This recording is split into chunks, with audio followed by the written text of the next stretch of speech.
voici le professeur Elfman pour cette nouvelle vidéo qui va parler, donc toujours sur les États membres de l'Union Européenne, qui va parler de la Bulgarie.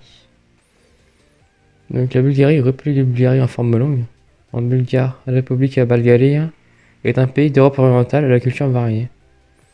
La Bulgarie s'étend sur un territoire de 110 944 km² et peuplée d'un peu plus de 7 millions d'habitants et une puissance économique moyenne, 119e au niveau mondial en termes de PIB nominal, avec 56,83 milliards de dollars en 2017. Nous allons passer à la géographie et à l'histoire.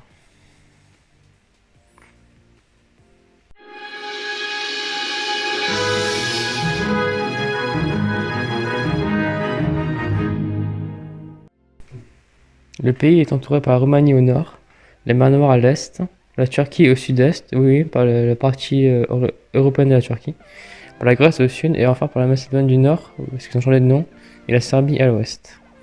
La Bulgarie comporte plusieurs villes d'importance majeure, la capitale Sofia, ainsi que Plovdiv, Varna, Burgas et Rousset. Donc la Bulgarie couvre approximativement le sud de la Bulgarie, surtout le territoire de la Thrace antique. Donc c'est un royaume grec de l'Antiquité.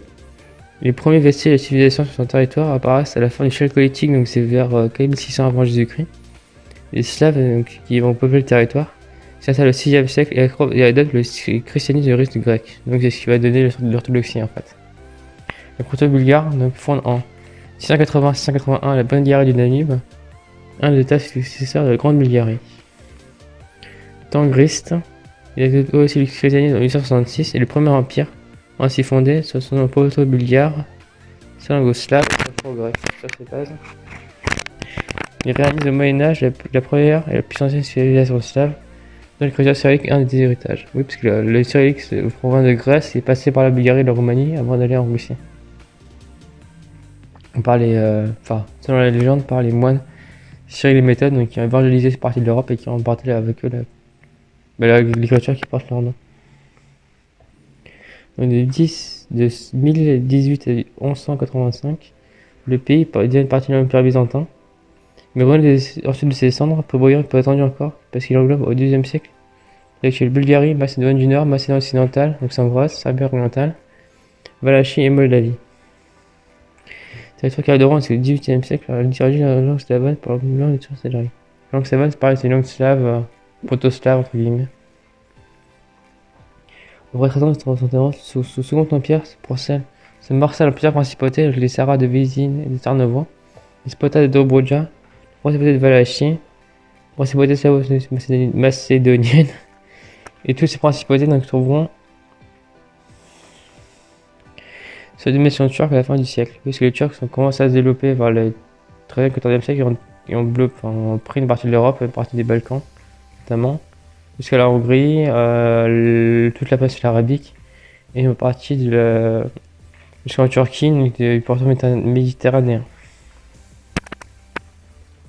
Donc après une série de révoltes durant le 19e siècle, un grand état de Bulgarie est défini par le traité de Saint-Stéphane en 1878. Donc c'est la fin du 19e siècle, c'est là tous les royaumes des Balkans se sont émancipés de la Turquie. Mais le congrès de Berlin, donc c'est le congrès de 1888 je crois, met fin à ses rêves en créant deux principautés bulgares qui, malgré les résistances des puissances occidentales, parviennent à signer en 1885 et royaume qui fait reconnaître son indépendance en 1908. Pour tenter de retrouver ses frontières de Saint-Stéphane, la Bulgarie s'est alliée à l'Allemagne pendant les deux guerres mondiales. Elle s'est d'abord alliée au bloc centraux pendant la Première Guerre mondiale et après alliée à l'Est pendant la Seconde Guerre mondiale. En 1946, elle est intégrée dans le bloc de l'Est, donc elle devient communiste en gros. Et qui est ce bloc de l'Est, c'est celle comme 1990, donc pendant 50 ans, la Bulgarie, comme les pays de l'Est, sera communiste.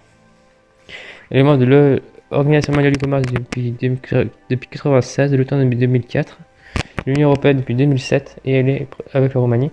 Elle est présidée depuis 2017 par un président eurosceptique pro-russe. Nous allons passer à la partie institutions et politique.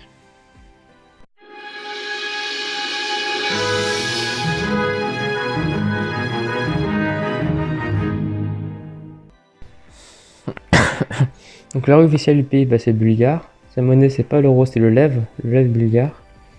Sa devise est comme sur la Belgique, l'union fait la force, et son drapeau est constitué de 3 bandes horizontales, blanche, verte et rouge. Et son hymne national est Mila Rodino, donc chère patrie, en français. Le pays est dirigé par le président, Kouman Radef, élu au suffrage universel direct le 22 janvier 2017 pour un mandat de 5 ans renouvelable une fois. Et il faut savoir que comme c'est le seul pays en Union Européenne qui a un vice-président aussi avec le président. Le Premier ministre chef du gouvernement est nommé par un mandat de 4 ans, conseiller parlementaire par le président. Et en effet, donc, le mandat du Premier ministre est souvent confié au candidat d'une partie majoritaire au Parlement, donc comme dans d'autres pays parlementaires. Boyko Borisov, donc du centre droit, est l'actuel Premier ministre, donc ministre présidentiel depuis le 4 juin 2017 pour un troisième mandat, puisqu'il a été Premier ministre dans les années 2000 aussi. 2010 et il est revenu Premier ministre en 2017. Donc le pays est divisé en 28 régions depuis 1999, à partir de 6 régions de planification dans le but administratif et statistique. Donc les régions ou oblasts possèdent des institutions similaires.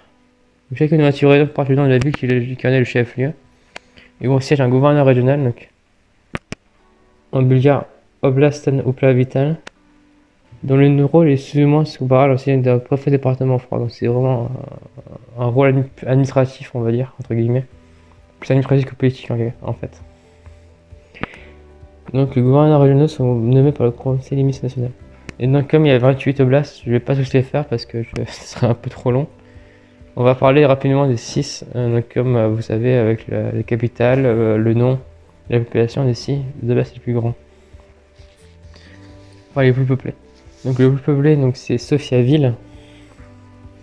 Donc la ville de Sofia, avec 1 325 000 habitants et pour une superficie de 1119 km², donc qui est plutôt à l'ouest du pays. Ensuite on a l'oblast de Plovdiv, donc qui est au centre-ouest, on va dire. La capitale, Plovdiv. Un peu quasiment 700 000 habitants. Donc les datas sont de 2018. Et le superficie de 5588 km². Ensuite, on a l'oblast de Varna. Donc, un des oblasts, c'est la mer Noire, à l'est du pays. Donc, capitale Varna. 472 000 habitants et une superficie d'environ 3900 km². Ensuite, on a donc on a l'oblast de Burgas, donc un autre oblast qui longe la mer Noire. Donc pour 411 500 habitants et une superficie de 7618 km². Ensuite, on a l'oblast de Stara Zagora, donc pareil au centre du pays. Donc capitale Stara Zagora, pour 319 000 habitants et une superficie de 4200 km². Et enfin, de cette sélection, le dernier oblast c'est Burgas. Burgas on a déjà fait. C'est Blagoevgrad, pardon, j'ai un peu de mal avec le nom bulgare. Blagoevgrad, capitale Blagoevgrad. 307 882 habitants en 2018 pour une superficie de 6478 km². Bien. Maintenant, comme d'habitude, on va passer à la partie sport et culture.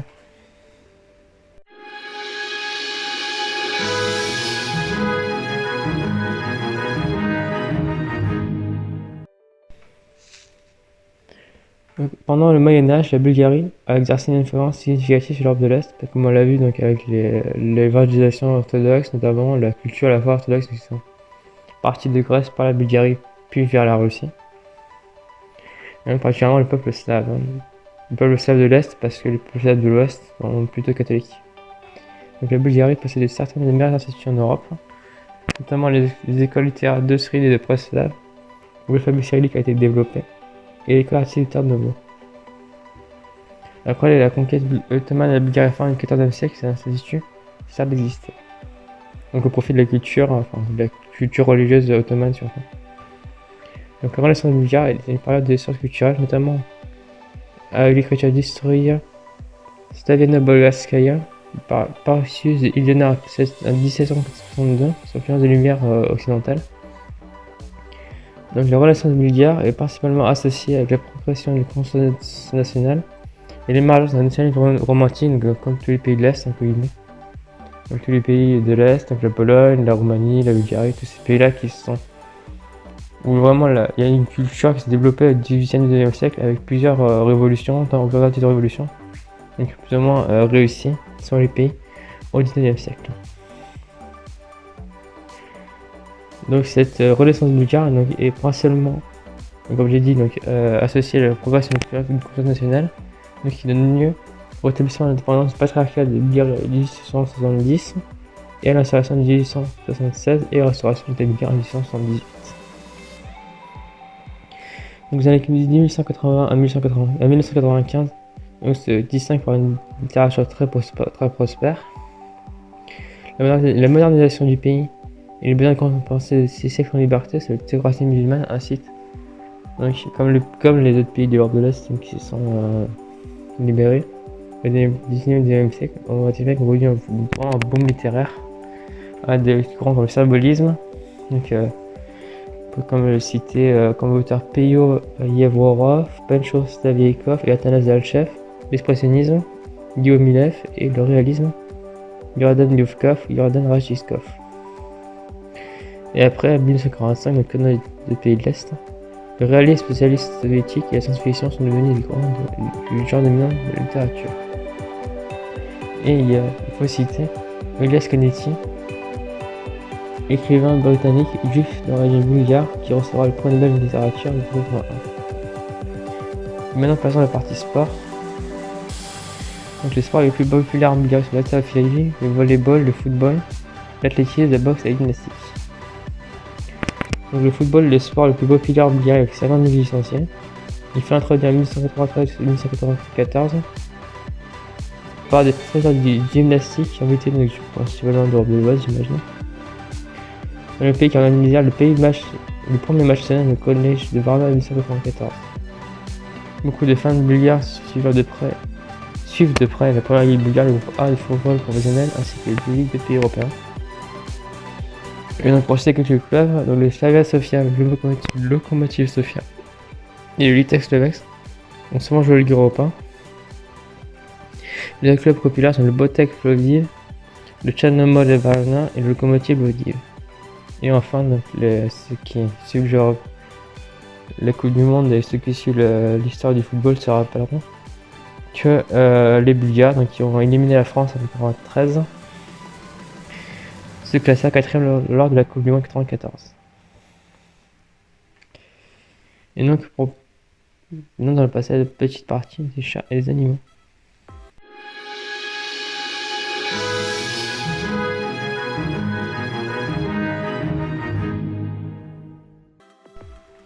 Donc, une des organisations de défense des animaux en Bulgarie est la Société bulgare pour la protection et la préservation des animaux. Une association qui a été créée en l'année 2000, enfin 90-2000. C'est un organisme de bienfaisance pour les droits des animaux qui aide à garder les chiens et les chats errants dans les rues de Bulgarie. Parce qu'il y a beaucoup de chiens et de chats errants dans les rues, donc comme dans d'autres pays, des associations comme d'autres essaient de les récupérer, de les stériliser, de les vacciner et ensuite pour les proposer à l'adoption pour les familles.